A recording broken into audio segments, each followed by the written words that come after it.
नमस्कार and welcome you all to world affairs. मैं हूं प्रशांत धवन। नाउ इस वीडियो में हम दो टॉपिक कवर करेंगे। पहली बात तो ये कि हरदीप सिंह निज्जर के बाद एक और कनाडा में जो खालिस्तानी एक्सट्रीमिस्ट है ये मारा गया है। यहाँ पे आप देख पाओगे इसकी फोटो, इस पर अभी हम बात करेंगे। साथ ही साथ एक और टॉपिक हम ये भी कवर करने वाले हैं कि इंडिया ने वीज़ा का जो प्रोसेस है कनेडियंस के लिए, जो कनेडियंस भारत में आना चाहते हैं उनका वीज़ा प्रोसेस अभी के लिए बंद कर दिया है। कनेडियंस इंडिया में नहीं आ पाएंगे। दोनों कंट्रीज़ के रिलेशंस बिल्कुल आप कह सकते हैं डिसमेंटल कर रहे हैं। और मैं आपको बताऊंगा अल्टीमेटली इससे बिलियंस ऑफ डॉलर्स का लॉस कनाडा को कैसे होने वाला है ना। पहली बात तो ना, यहां पे आप देख पाओगे ये है Sukhdool Singh. I am sure आपने एनआईए के बारे में सुना होगा, नेशनल इन्वेस्टिगेशन एजेंसी। इन्होंने आज से कुछ दिन पहले 43 क्रिमिनल्स की एक लिस्ट निकाली थी। इसमें कई क्रिमिनल्स थे जो मोस्ट वांटेड लिस्ट में आते हैं इंडिया की। उसमें से एक था सुखदूल सिंह। 2017 में ये नकली डॉक्यूमेंट्स और पासपोर्ट बनाकर कनाडा में भाग गया था। अब यहां पर आप कहोगे ये कर कैसे लेते हैं खालिस्तानी एक्सट्रीमिस्ट के? नकली डॉक्यूमेंट बना लिए, नकली पासपोर्ट बना लिया। कनाडा एक so called first world country है, खुद को कहते तो यही है कि डेवलप्ड कंट्री है। वो लोग चेक नहीं कर पाते कि कौन क्रिमिनल है कौन आम आदमी है।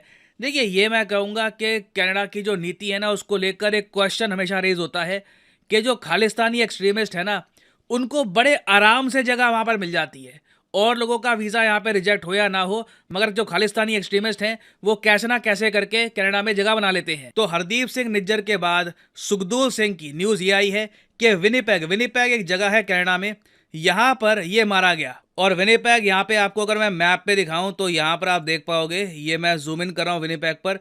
यहाँ पे ये सुखदूल सिंह घूम रहा था। कुछ अननोन लोग आते हैं, गोलियां चलाते हैं उस पर और चले जाते हैं। नाउ अभी के लिए ना कई आर्टिकल्स ये भी क्लेम कर रहे हैं कि ये गैंग वॉरफेयर का पार्ट हो सकता है, क्योंकि जो भी ये खालिस्तानी है, कहने को ये जो खालिस्तानी खुद को कहते हैं जाते कनाडा में, ज़्यादातर इनके गैंग्स होते हैं कनाडा में, ठीक है। वहाँ पे गैंग वॉरफेयर, इनके बहुत सारे और बिजनेसेस होते हैं, राइवलरीज होती है। तो Sukhdool Singh most probably gang rivalry में ही मारा गया है। और ये बात कनाडा को कहीं ना कहीं समझनी होगी कि जो निज्जर का केस है वो भी कोई बड़ी बात नहीं है कि उसका जो रीज़न है वो भी गैंग वॉरफेयर ही हो। और अब आप यहाँ पर यह भी समझ गए होंगे कि इंडियन गवर्नमेंट ने एक एडवाइजरी जारी क्यों करी है इंडियंस के लिए जो जाना जाते हैं कनाडा में। साफ साफ बोला गया है यहाँ पर कि एंटी इंडिया एक्टिविटीज़ वहाँ पर बढ़ रही है, पॉलिटिकली कंडोन्ड हेट क्राइम्स वहाँ पर बहुत ज़्यादा बढ़ रहे हैं, क्रिमिनल वायलेंस कनाडा में बहुत ज़्यादा बढ़ रहा है। क्योंकि अगेन देखो, कनाडा की जो पॉलिसी है, अगेन इसके पीछे आप एनडीपी कह लीजिए या फिर कुछ उनकी डीप गवर्नमेंट कुछ पॉलिसी है, बहुत अजीब सी है। जिन लोगों को जेल में होना चाहिए इंडिया में उन पर केसेस होने चाहिए, उनको पता नहीं कैसे ये जगह दे देते हैं। चाहे, और मेरे हिसाब से कई ऑनेस्ट इंडियन सिटीजन होंगे जो कनाडा में जाकर काम करना चाहते हैं, पढ़ना चाहते हैं, उनके वीज़ा रिजेक्ट हो गए होंगे, मगर कैसे ना कैसे करके ये जो क्रिमिनल लोग हैं ये कनाडा में जगह ढूंढ लेते हैं। तो ऐसे टाइम में बिल्कुल ठीक एडवाइजरी जारी करी गई थी कि जो थ्रेट्स आ रहे हैं आज के समय इंडियन डिप्लोमेट्स के ऊपर, इंडियन नेशनल्स को भी इस वक्त हम एडवाइस कर रहे हैं कि अवॉइड ट्रैवलिंग टू कनाडा। ना कनाडा ने ना जब ये सारी बात सुनी, इतना इमेच्योर रिस्पॉन्स था कनाडा का, उन्होंने इंडिया की एडवाइजरी को रिजेक्ट कर दिया। कहा कि नहीं जी हम सेफ हैं। लिटरली मैं आपको दिखाता हूं इसका आर्टिकल, यहाँ पे आप देख पाओगे, Canada marks itself safe country. अब काहे का सेफ कंट्री? इंडियन स्टूडेंट्स की हत्या हो रही है, जो क्रिमिनल वायलेंस है ये लगातार बढ़ता जा रहा है, और इंडिया के साथ कोऑपरेट करने के बजाय इनके यहाँ जो एनडीपी की इनकी मजबूरी है उसकी वजह से ये लोग इंडिया पर ब्लेम डाल रहे हैं। तो it is not a safe country specially for Indians. जो एडवाइजरी जारी करी गई है इंडिया की तरफ से वो बिल्कुल ठीक है। और इंडिया ने हाल ही में देखिए एक और कदम चला है, यहाँ पे आप लोग पढ़ पाओगे, India suspends Canada visa amid रो। ये बहुत ही बड़ी डेवलपमेंट है। ये ऑफिशियल नोटिफिकेशन आपके सामने है कि the Indian visa service has been suspended till further notice. इसका मतलब ये है कि कनेडियन नागरिक इंडिया में आना चाहते हैं तो अभी के लिए तो नहीं आ पाएंगे, क्योंकि बिना वीजा के आप किसी कंट्री में एंट्री नहीं कर सकते। यहां पर आप देख पाओगे जो रीजन है इस मूव के पीछे, उसमें यह मेंशन नहीं किया गया कि जी हम ये सब कर रहे हैं कनाडा को सबक सिखाने के लिए। रीजन यहां पर दे दिया गया है कि जो ऑपरेशनल रीजंस हैं, हम कुछ एडमिनिस्ट्रेटिव काम कर रहे हैं, लोगों का ट्रांसफ़र हो रहा है, लोग आ रहे हैं जा रहे हैं, तो उस सब के लिए अभी हम जो वीज़ा सर्विस है ये सस्पेंड कर रहे हैं। हालांकि वैसे मैं आपको बता दूं, बड़ा रेयरली होता है कि कंट्रीज़ वीज़ा सर्विस ही सस्पेंड कर दे कि जी आपके देश से तो कोई हमारे देश में ना आएगा ही नहीं। अब यहाँ पर आप कहोगे कनाडा भी अगर ऐसा कर दे तो क्या होगा?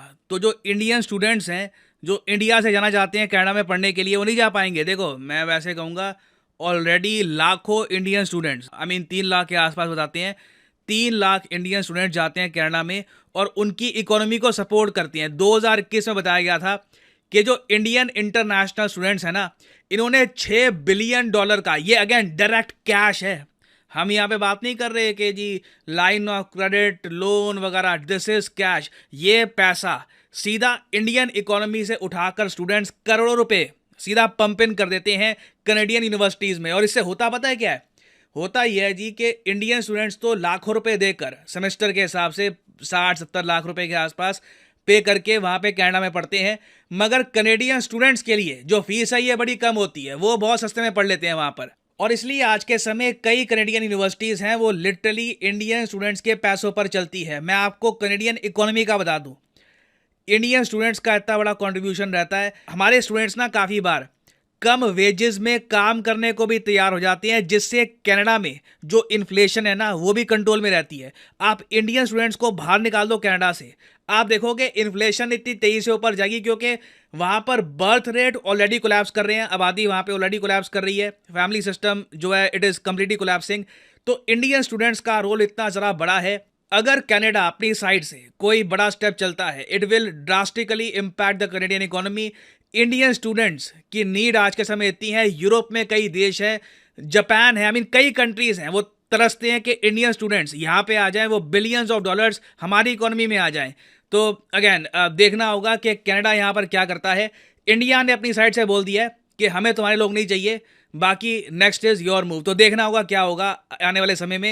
It will be very interesting to see. और इस टॉपिक से भाई सीधी सी बात है, जब से खालिस्तानियों ने पंगा भारत से लिया ना, इनका बुरा टाइम शुरू हुआ है। असल तो में भारत से ना ही पंगा लेते तो बेटर था। असल में पंगे की बात नहीं है, पंगा ट्रूडो ने लिया। ट्रूडो और यही सच्ची बात भाई, एक तरह से ये एक तरह से इनका प्रेशर में वो वोट्स के लिए कर रहा आज तक अगर सपोर्ट न करता ना तो ये हाल ही वो वोट्स की वजह से कर रहा है ना भाई, वोट्स की वजह से 18 लाख है उधर, 18 लाख वोट्स के लिए वो कर रहा है, पागल हो जा रहा है।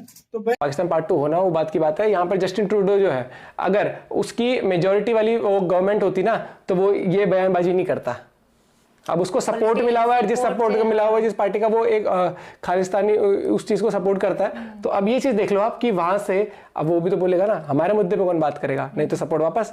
तो ये पॉलिटिक्स बहुत खतरनाक चीज है दोस्तों, इसमें आपको नहीं पता आपकी कब टांग खिंच जाएगी। और